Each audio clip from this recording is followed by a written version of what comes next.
from your Black world. And I want to say welcome to the Black Financial Channel. That's theblackfinancialchannel.com. If you'd like to get daily financial news and commentary from a Black perspective, then make sure you sign up at theblackfinancialchannel.com. So today I wanted to hop in and talk about something that I just saw in the media that I think is worthy of a discussion. It has to do with Mr. Michael Jordan. Now, a lot of you have been talking about Michael all week long because Michael has been the subject of a really great documentary. I've watched every episode. You know, I'm marrying a woman who grew up on Jordan, who loved Jordan very deeply as an athlete, and had a great amount of admiration for him just as a player. And I don't know how she feels about him as a human being, but does that really matter? We don't even know the guy, right? And so anyway, most of us know that Michael Jordan made a lot of money, right? Most of us know that Michael Jordan was a great basketball player. But one story I saw today really got my attention, and I thought it was worth kind of breaking down in terms of, this is really for people that kind of want to understand where money comes from. One of the first steps toward making money is to know where it comes from. That's why I believe that every Black child as a kid shouldn't, before they go to basketball camp, before they go to football camp, before they go to cheerleading camp, I believe they should go to money camp. They should literally go to money camp where they can actually learn how to make money. Why do millionaires have more financial security than people who go to work every day? Right. And now you can sit back and hate on it. Now you talk about MJ Shady. See, I'm going to tell you, I hear what you're saying. Right. And I see it. I want to say what's up to everybody on Instagram. And I hear what the brother's saying. He's like, MJ Shady. I get that. That's fine. You can think what you want about him. But I can really tell you that it's my opinion that a lot of the reason Black people don't build wealth in their families is because we spend a lot of time majoring in the minors.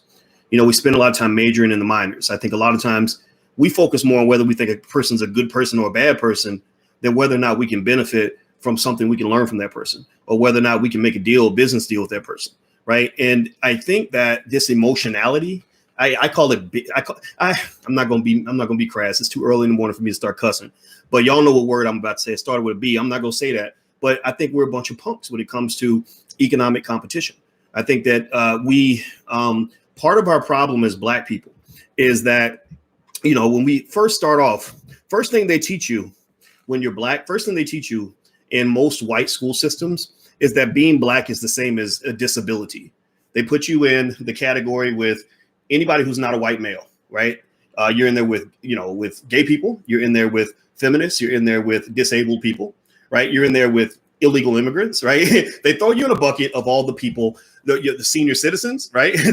And they throw you in this pot, and then they train you to believe one fundamental, very crippling truth, which is really not a truth, but it becomes a truth if you repeat it long enough. And the truth that they get you to repeat is that you don't have the ability to actually compete economically. Only thing you have the ability to do is sit back and hate. All you have the ability to do is sit back and complain. All you have the ability to do is sit back and say, yeah, he got money, but he's an asshole. He a jerk. He's not a good person. Well, I kind of think, especially among the men, I'm not a big fan of that. It doesn't mean that you can't make commentary on some of that. Like, don't get me wrong. I think that comes into play in certain situations. You want to be a good person. But one thing I've learned when I study history, right? I study economic history, and I'm like, how did these people get all the money and these people ain't got no money? Did they get all that wealth by being wonderful, kind, loving people who just gave away all their shit? Or did they get their wealth by fighting, competing, and maybe saying, you know what, you might not think I'm a good person, but the children I'm feeding, they love me to death because I'm holding it down for my family. And I get that from my dad. My dad is a military guy. That's why a lot of you are veterans. And a shout out to all you veterans that watch the channel. I connect very well with veterans because one thing I've learned is that in military, there's not a lot of room for whining. I don't know if they have a class on how to sit back and whine and complain. Like, well, they got all the guns. They just come over here and they just shooting us. And that ain't right. I mean, they threw a grenade and it hit my leg. And that just ain't right. Y'all, you're a meanie, right? I don't think that's how you can compete. I really don't. So when I look at Michael Jordan, you can say what you want about him as a guy. I don't care. And I don't think he cares. He's got $2 billion. So there's an old saying that says, I'd rather be hated than be a hater. Because you're going to have two choices. You're either going to be a hater or you're going to be hated. Because if you win, if you get money, believe me, somebody's going to hate you for it. Somebody's going to get jealous. Somebody's going to get mad. Somebody's going to say something, talk about your mama or whatever, right? And if you don't have that thickness of skin, if you're oversensitive, you're not going to really accomplish a whole lot. And I trace this back to our roots in the racist educational system. I believe that educational system designs you to be disabled. What's my evidence of that?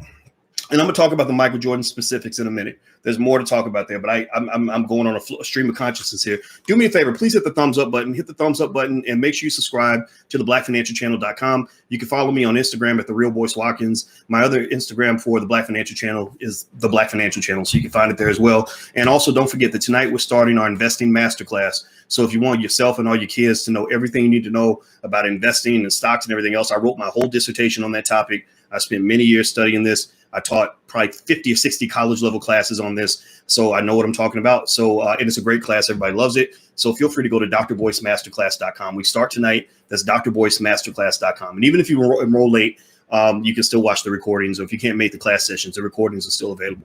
And you have lifetime membership, lifetime access. So let me dig deeper into this Michael Jordan thing. I'm gonna go back to the previous point in a minute.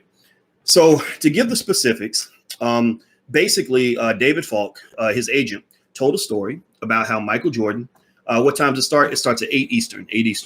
All the details are at drboycemasterclass.com. So basically, David Falk was telling a story. He said that I came to Michael with a deal that was worth $100 million. All Michael had to do was allow them to use his name and use his likeness and do, 2 hours of interviews to, announce the deal. That's all he had to do.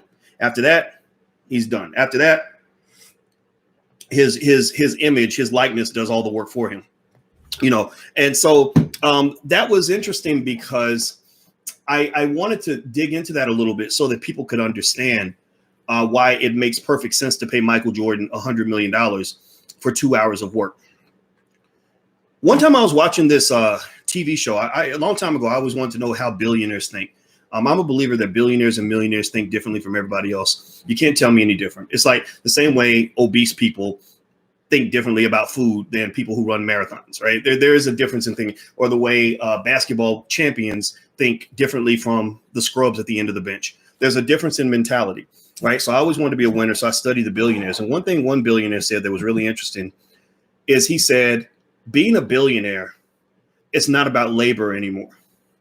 It's not that old school trade that you were taught as children, where your mom said, well, if you want to make money, you got to go get a job. If you get $40 an hour and you work 10 hours, you get $400, right? Or your dad says, oh, you can come down and work at the plant where they're paying $30 an hour. Boy, that's good money, right? And so, you're doing math in your head. You're doing multiplication. Okay, if I do 40 hours a week at $30 an hour, I'm making $1,200 a week. If I want a come up, if I want to make more money, maybe I'll work 50 hours or 60 hours, right? And the reason that that's a suboptimal trade, and it should be a temporary trade, is because what you're effectively doing when you make that trade over a long lifespan is, you're, among many things, you're trading hours of your life in exchange for enough money, not to get by, or not to succeed, not to do well, but really just to survive, not to, become wealthy, not to actually prosper, not to own a lot of assets in a lot of cases. It's enough for you to get by in many cases. And so it doesn't mean that you don't start there. A lot of us started there. I started there. I have pure documentation that I was born in the projects. My mother was 17 years old. She was single at the time. And even when she married my father, they were just two broke Black people in the same household. So it wasn't like we had a whole bunch of money. So I grew up with that same mindset. But one thing I've learned is I've studied money and wealth and how wealth kind of moves. Is I've learned that people that tend to make money the easiest are those who build and control capital. Now, here's where you got screwed. As Black people, you got screwed because there is 100% pure documentation that for 400 years, white folks stole your capital.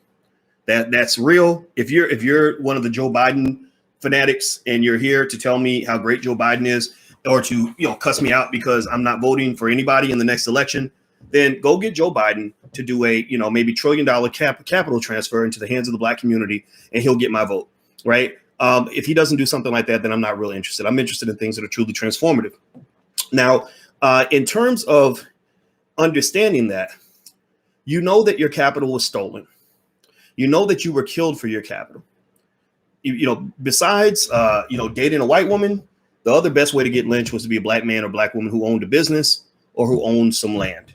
right? This is real, and being upset about it, complaining about it isn't really going to fix that.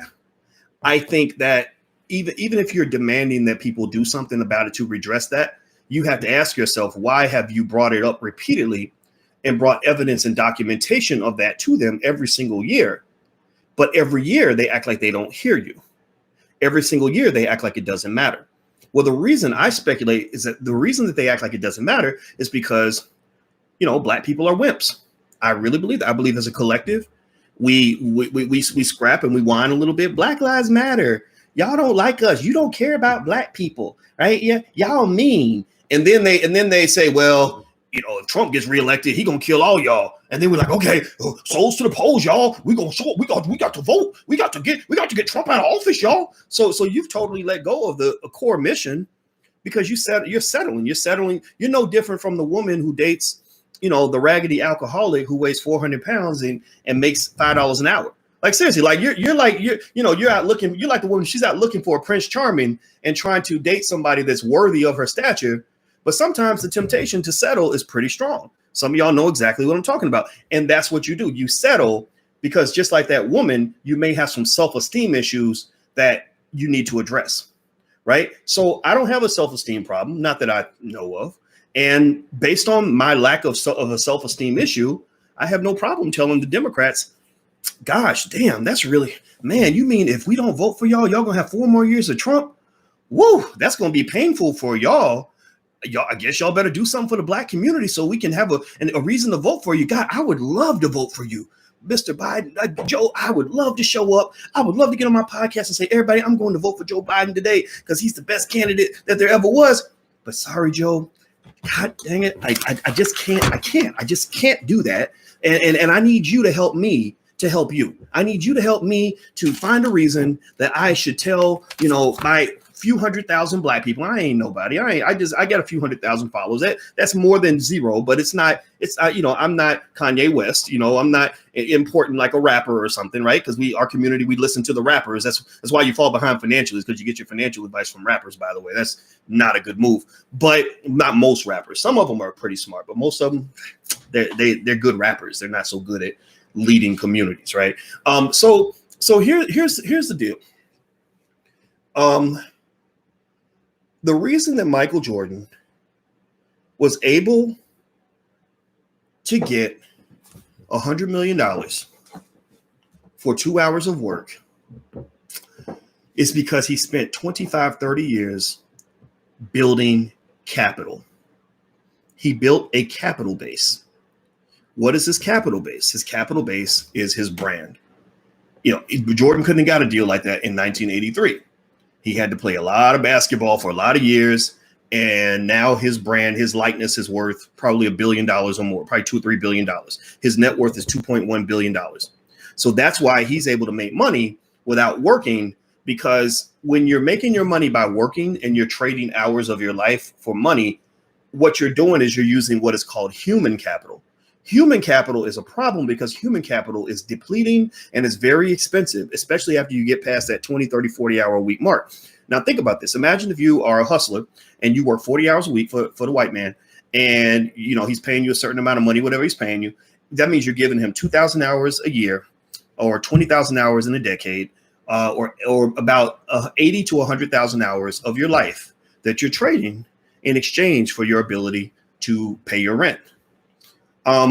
It's okay to be born in that position, but you don't want to die in that position. I can say I don't know a lot of people that can make $100 million on 2 hours of work, but I've known plenty of people who made $100,000 on 2 hours of work. Maybe because they, had a capital base. They did something. They made a real estate move, or maybe they grew a stock portfolio over time. They've been investing, $50 a week for the last 20 years. So now they've got $100,000 in stock capital, or maybe they've got a business that's built on automation and technology. And if you understand technology, you know how to automate and make money. Remember when Jeff Bezos, this is why I tell you guys, if you really want your children to get ahead, if you want your children to win, write this shit down. Please write it down. If you want your children to win, have them at least consider, focusing on two things: entrepreneurship and technology. That is where the money's at, because technology is where it's going. this whole situation with this lockdown has only accelerated the inevitable. So the people that control the technology are going to be the ones who control the masses. They're going to be the ones who can set up automations where they can make $10,000 while they're sleeping. It all comes down to understanding how to set up the right kind of business, how to build that infrastructure up. So when you're thinking about this, right, when you're thinking about building your capital, you got to realize your whole life, you're always investing. You're always investing your whole life. Every time you get out of bed, when you go, me getting out of bed and walking over here and talking to you guys this morning, I'm making an investment of my time because I believe that this is worthy of my time, right? If I didn't, I would be in the bed watching a Netflix movie. I'd be, working on a book. I'd be watching TV. I'd be doing something else, right? So you're always making investments. So what I think you might want to do is really look at what you're doing with your time and say, where am I building my capital base? Because the people that are financially secure in America are the people that have a capital base. I mentioned this the other day with Gabrielle Union. Gabrielle Union complained that Black actors and actresses, again, this is socialist, communist, very leftist talk, again, because the leftists are the ones who adopted Black people because they put us in the category with all the disabled people in the country, all the downtrodden and the outcasts and the marginalized people, right? So a lot of times you'll hear this very leftist talk, which is very not just a little anti-capitalist. Even I'm anti-capitalist to a point. I don't think hardcore capitalism is a good thing at all, right? But when you're so anti-capitalist to the point where you don't even understand why it makes sense for a community to have millionaires and billionaires and business owners, I can't help you. That's like a person who hates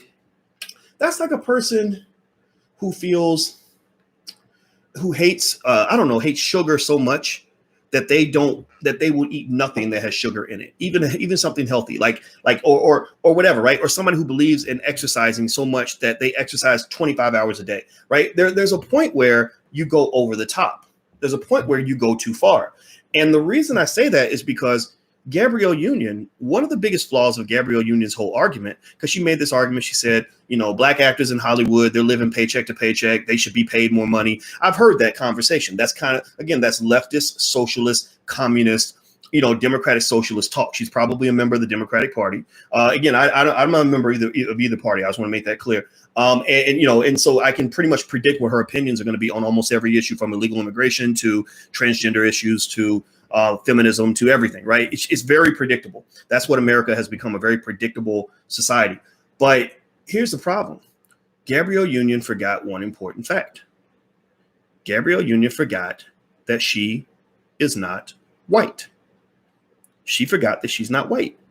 And here's the thing, when you're white, you can talk like that, right? You can say millionaires and billionaires are the enemy of America, and we need to take all their money, and these corporations are vultures, and we want to destroy the corporations.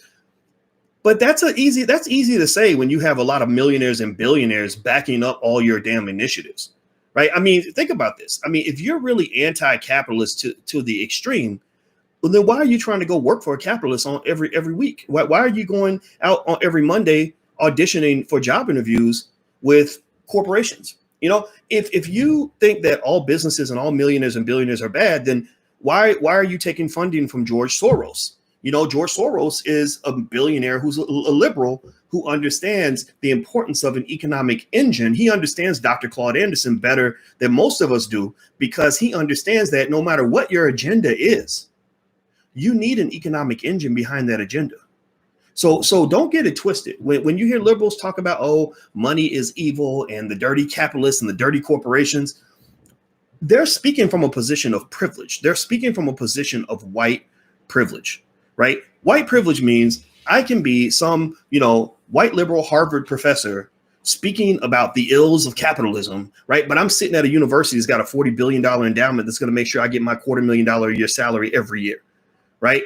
Or I can go speak about, why it's important that we unionize and it's workers. All that matters are the workers. And I'm not saying workers don't matter. Workers do matter. It's very important, right? But it's about balance, right? I can say all that when I'm saying it on CNN, which is a major corporation that's giving me a platform, a multi-billion-dollar platform, multi-billion dollars worth of capital that allows me to spew my views to the world, right? You take away their capital base, you take away their power. Any group of people in America, you take away their capital, you take away their power. So if you want to know what my goal is for the Black community, which was one of the reasons why, I talk to you guys about this stuff all the time, is before I die, I want there to be some sort of capital base in the Black community. I had to think about it in creative ways, because I know if I was a white person, I wouldn't want me on any of those TV networks, because white people don't understand Black men like me. They only understand Black men who are disabled, or who are down for the Democratic Party programs and all that. I'm not down for that. I'm down for Black people. And that's okay. I have my own platform for that very reason.